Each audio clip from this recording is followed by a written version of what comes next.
මේ තමයි තබ්බෝ බෝධිමාලක පුෂ්පාරාමයේ අපි උදේ ආව පන්සල සුද්ධ කරන්න. මොකද පොය ළඟ හින්දා.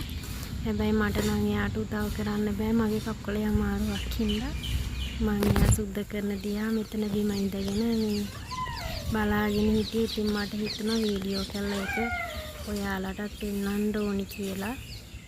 මේ තමයි පන්සල තිබ්බ විදිය. හැමතැනම තනකොළ පැලවිලා තිබුණේ.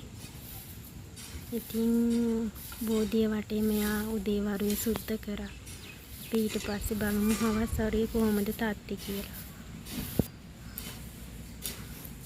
තමන්ගේ පන්සලේ ඇවිල්ලා තනකොළ ගහක් ගලවනවා කියන්නේ ඒක ලොකු පිනක් කියලා මං අහලා තියෙනවා.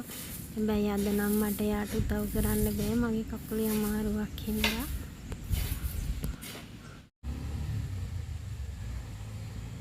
උදේ තනකොළ පිරීලා තිබ්බේ. හවස ඔක්කොම සුද්ධ කරලා. පින් පාටයි.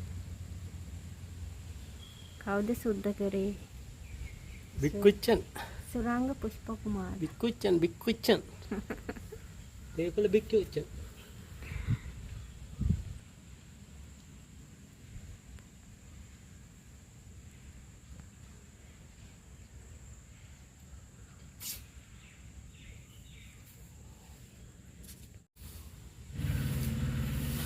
හැමෝටම මේ විදිහට පන්සලේ ඇවිල්ලා වැඩ කරන්න බෑ.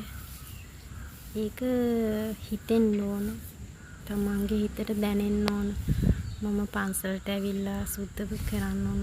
පන්සලේ තනකොළ ගහක් ගලවනවා කියන්නේ ඒක ගොඩාක් පිනක්. එයා සුද්ධ කරන දිහා මම මෙතන ඉඳන් වීඩියෝ කරා.